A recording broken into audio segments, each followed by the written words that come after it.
ఇటీవల జరిగిన ఎన్నికల్లో ఎన్డీఏ కూటమి అధికారంలోకి వచ్చిన సంగతి తెలిసిందే.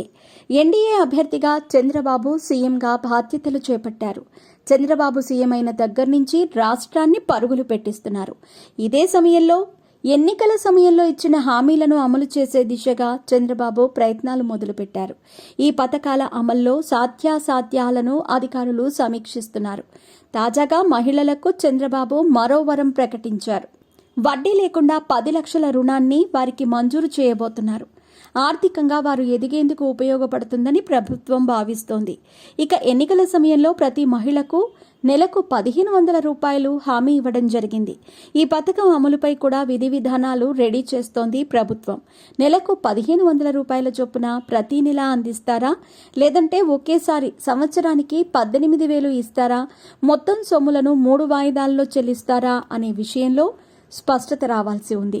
ఈ పథకాన్ని ఆగస్టు 15న మొదలు పెట్టడానికి సన్నాహాలు మొదలుపెట్టినట్టుగా తెలుస్తోంది. అయితే లాంఛనంగా ఆగస్టు 15న మొదలు పెట్టినప్పటికీ దీని విధి విధానాలపై ఇంకా కసరత్తు చేయాల్సి ఉండటంతో వచ్చే ఏడాది నుంచి ఈ పథకాన్ని అమలు చేయాలనే ఆలోచన చంద్రబాబు ప్రభుత్వం చేస్తున్నట్టు తెలుస్తోంది.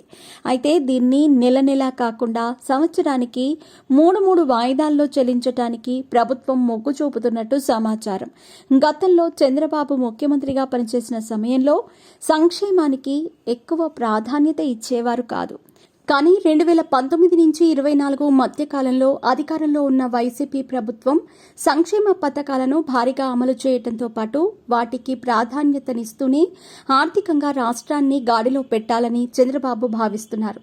ఆడపిల్లలు చదువుకునేందుకు కలలకు రెక్కలు పథకం, తల్లికి వందనం పేరుతో సంవత్సరానికి 15,000 చొప్పున అందిస్తున్నారు.